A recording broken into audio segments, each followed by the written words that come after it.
Ferrari actually has a secret blacklist, and the most famous people on earth are terrified of being put on it. But they keep ending up on it anyway. This isn't just drama, this is how Ferrari makes billions of dollars. And in the next 15 minutes, I'm going to show you why saying no to the richest people in the world was the most insane and profitable thing that Ferrari has ever done.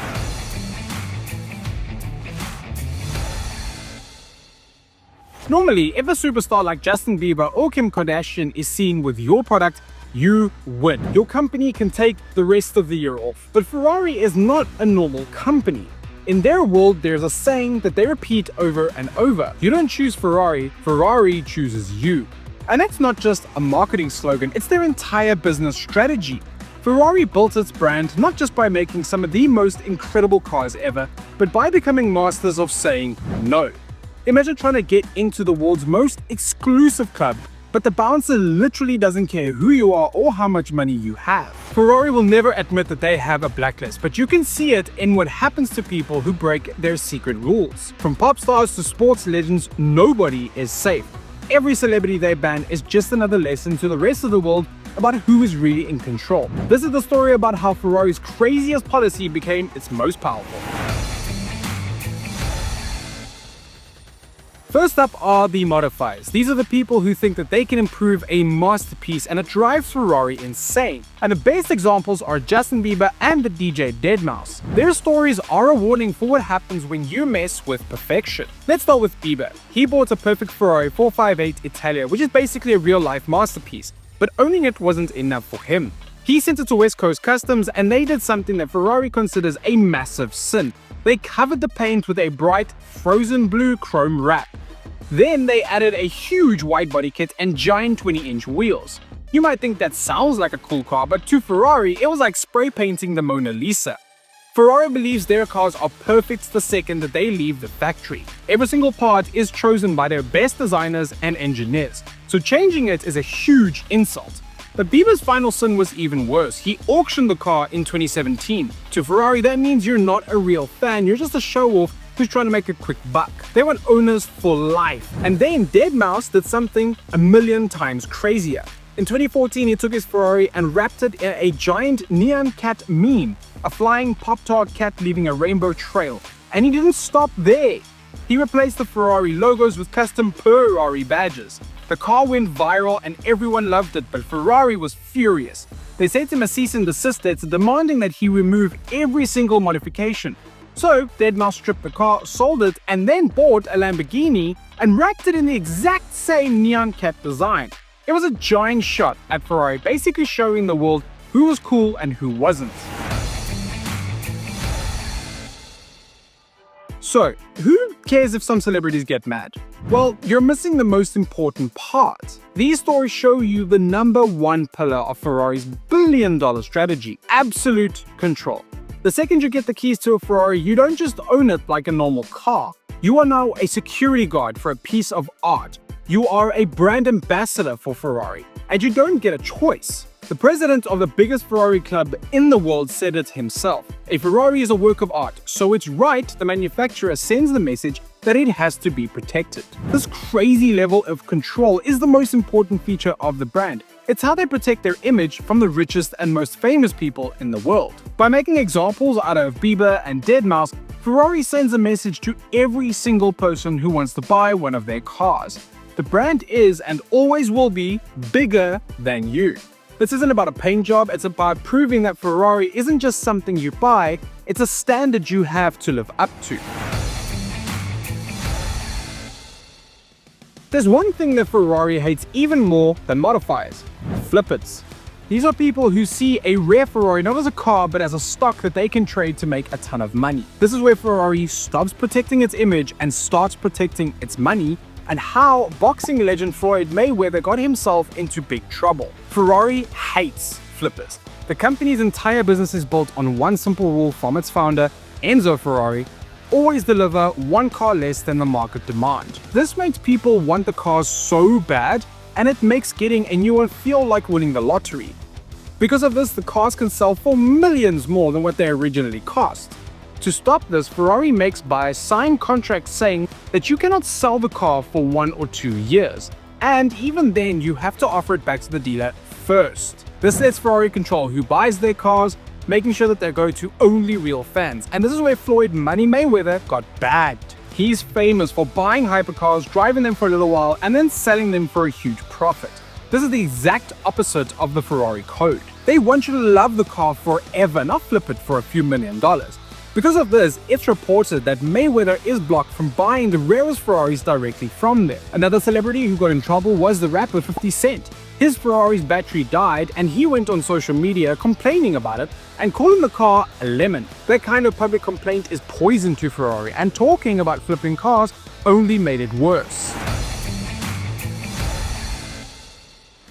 This war on flippers shows us Ferrari's secret to making billions. By controlling who buys and sells their cars, Ferrari stopped being a car company and became more like a private bank for an asset you could actually drive. That one idea from Enzo Ferrari, making one less car than people want, is their entire financial strategy.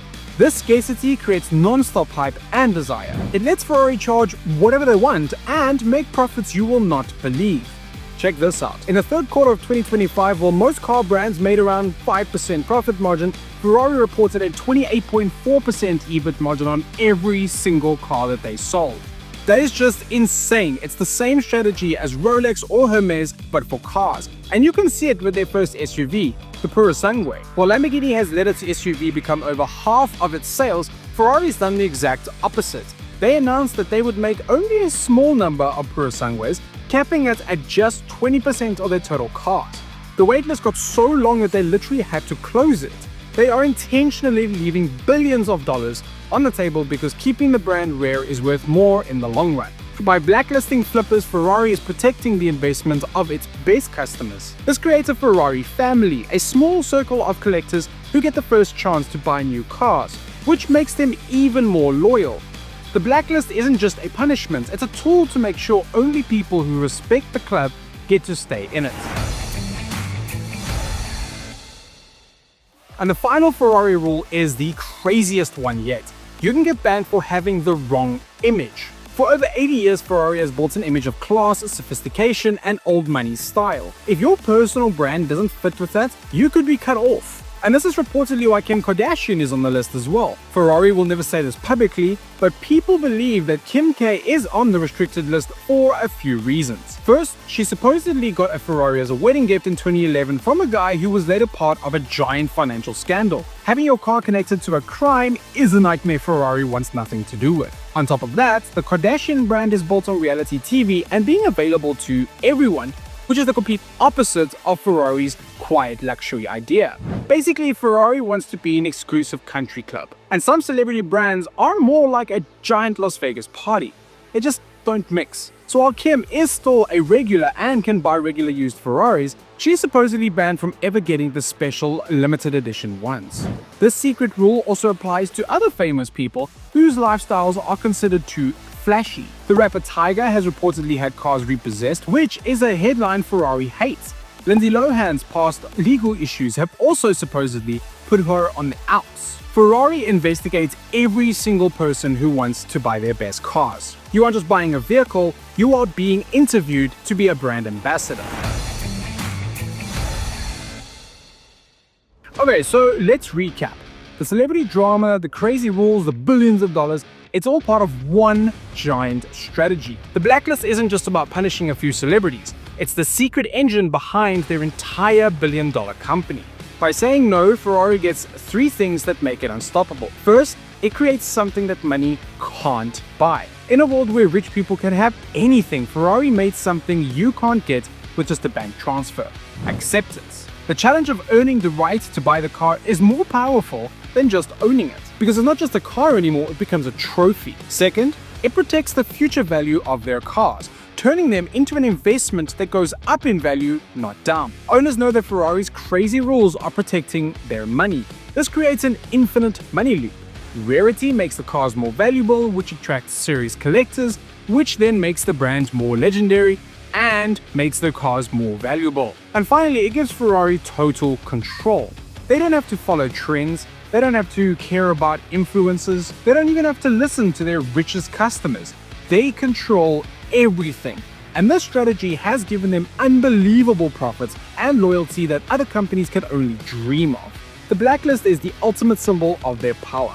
It's Ferrari telling the world that the brand is worth more than any customer, no matter how rich or famous they may be. So there you have it. The Ferrari Blacklist is a masterclass in how to build an untouchable billion-dollar empire. It proves that the most powerful word in business isn't yes, but a very, very strong and very deliberate no. That rejection is what creates the desire, protects the value, and turns a car company into a legend. But I want to know what you guys think. Is the strategy genius, or is it just elitist and crazy? Which of these celebrity stories is the most insane? Let me know down in the comments below. And if you thought this was as fascinating as I did, subscribe right now because you don't want to miss what we do next. For more trending brand news, subscribe to our channel and visit designrush.com.